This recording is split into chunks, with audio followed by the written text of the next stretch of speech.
नमस्कार मंडळी, सर्वांचं खूप खूप स्वागत आहे आपल्या यूट्यूब चॅनलमध्ये.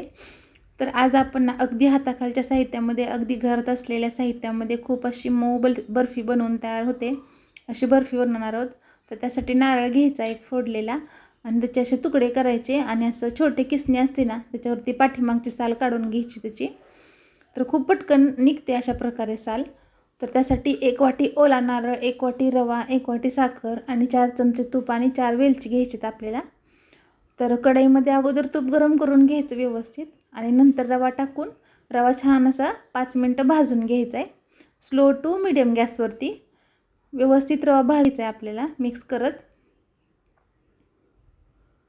तर रवा आपला भाजून होतोय ना, तोपर्यंत आपण इकडं एका साईडला एक तारी पाक बनवून घेऊया. त्यासाठी 1 वाटी साखर आणि अर्धी वाटी पाणी टाकायचं आणि एक उकळी आली ना की 3 ते 4 मिनटामध्ये पाक बनवून तयार होतो.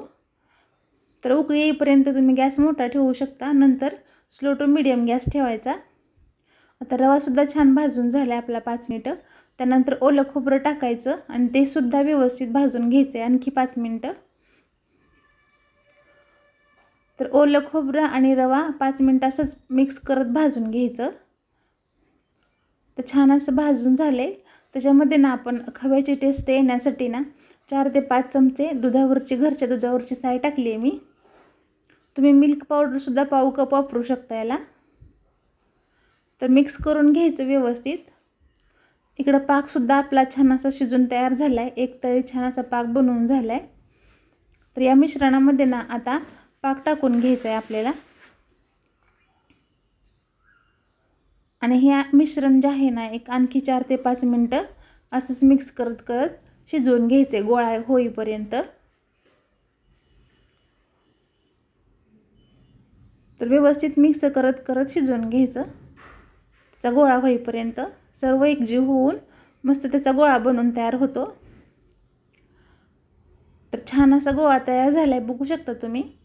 तर याला ना आता एक तूप लावलेलं प्लेट घ्यायची, असं तूप लावून घ्यायचं म्हणजे वडी पटकन निघली जाते, अजिबात चिटकून राहत नाही खाली.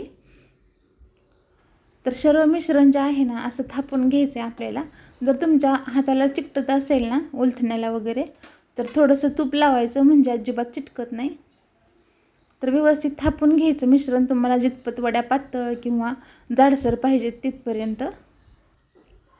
तर छान असं मिश्रण थापून झालं आपलं. त्याच्यावरती ना आता छान दिसण्यासाठी म्हणून मी इथं सुक्या खोबऱ्याचे काप टाकणार आहे, म्हणजे दिसायलाही छान दिसतं ते आणि दाताखाली सुद्धा असं खोबरं छान लागतं चवीला. तुम्हाला जर आवडत नसेल ना तर तुम्ही ड्रायफ्रूटचे कापसुद्धा टाकू शकता. आणि ही जी वडी आहे ना 1 ते 2 तास आपल्याला सेट करण्यासाठी वेळ लागतो याला. असं खोबरं टाकायचं, थोडंसं प्रेस करायचं आणि त्याला सेट व्हायला 1 ते 2 तास ठेवून द्यायचं. रूम टेम्परेचरवरतीच ठेवायचं. तर 2 तासानंतर छान अशा वड्या पडतात त्याच्या. व्यवस्थित कट करून घ्यायच्या. तुम्हाला हव्या त्या आकारामध्ये तुम्ही कट करू शकता. तर खूप झटपट व्यवस्थित बनवून तयार होतात. सर्वांना नक्की आवडतील अशा प्रकारे. अगदी लहान मुलं असो किंवा वयस्कर मंडळी असो त्यांनासुद्धा सहज खाता येईल इतक्या मऊसर ओलसर वड्या बनवून तयार होतात. तर खूप छान रेसिपी आहे. तुम्हाला जर रेसिपी आवडली असेल ना तर चॅनलला लाईक करा, शेअर करा आणि सबस्क्राईब करायला मात्र विसरू नका. धन्यवाद.